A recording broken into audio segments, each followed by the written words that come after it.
Well, I hope that you're doing well. I hope you've had a good day, a good week so far. I know that there are several that are out sick and hurting, and we certainly want to be praying for each person um, and letting them know that we love them, and there's nothing better than to lift them up before our Father in heaven. He's able to do wonderful things, things beyond our imagination. So if you're sick or hurting and we don't know about it, please let us know. We want to know about it. But we hope you get to feeling better. We don't have any announcements, so we'll go ahead and jump into it. We're still doing the type of lessons where we pick a book and we read that book, a book that we're not accustomed to reading all that often. We pick it, we talk about it a little bit, but we really read it on our own and sort of try to glean some lessons from it in our personal devotion to God.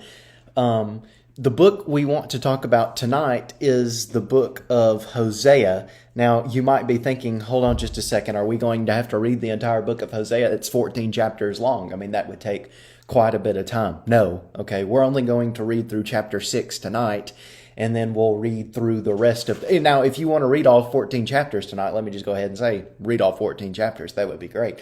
But I think it would take pretty good bit of time anyway just to read the first 6 chapters. So read the first 6 chapters of the book. We'll read the remaining chapters next week. One thing we notice at the beginning of the book of Hosea is that the word of Yahweh comes to Hosea while 4 Judean kings are reigning and 1 Israelite king is reigning. But in chapter 1, we see that God commands Hosea to go marry an unfaithful woman. And he's telling him this because he wants Hosea to see what it's like on his side. That is, his people have been unfaithful to him, and he wants Hosea to sort of experience that. So he tells him to go marry an unfaithful woman, and Hosea does. He goes and he marries this woman named Gomer, and they have 3 children. And the first child's name calls to mind when Jehu sort of destroyed a lot of Israel in the valley of Jezreel, sort of foreshadowing the destruction that was going to come, the destruction that God was going to again bring on his people. The second child, her name means not loved, sort of characterizing, I think, the attitude that God has towards his people at this moment because of their unfaithfulness. And then the third child's name means not my people. That is, God has sort of given his people over to judgment now because they have been unfaithful to him. And in chapter 2, we sort of get into thinking about some of the sins of God's people. But in chapter 2, we see that God is thinking about the love that he had once for his people and the love that they had for him. And he wants that love to be renewed. So he wants Hosea to do the same. So it's in chapters 2 and 3 that we see God getting ready to go back after Gomer, because Gomer has left Hosea. And God wants him to go back. He wants him to buy her back. She's in slavery. And he wants her to love her. But in chapters, really throughout, after chapters 1, sort of in chapter 2, all the way to chapter 6, we're getting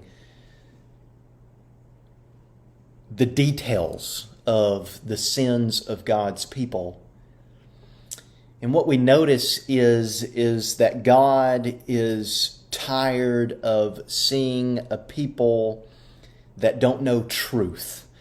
He's tired of seeing people that don't know love. He's tired of seeing people that wander off and serve other gods and prostitute themselves. He's tired of seeing people have a lack of a knowledge of Him. And because of that, he's ready to pour out destruction on his people. Okay, that was just a very brief introduction into the book of Hosea. What I want us to do tonight is read the first 6 chapters of the book of Hosea. Number 1, keep thinking in your mind about why God is upset with his people. What it is God wants from his people. And then sort of think about who is the book of Hosea for. Well, it's for a people that once knew and worshiped God but have walked away from him. It's for those people. It's in the book of Hosea that I think we really get to do some thinking about how we're living our life, how we're walking this path of life. Are we serving God, or are we being unfaithful to him by chasing after everything that's not him? So spend some time reading the first 6 chapters. Do some self-reflection. I think it'll be really helpful. And then we'll pick back up here next week. So I hope you have a great rest of the week. God bless.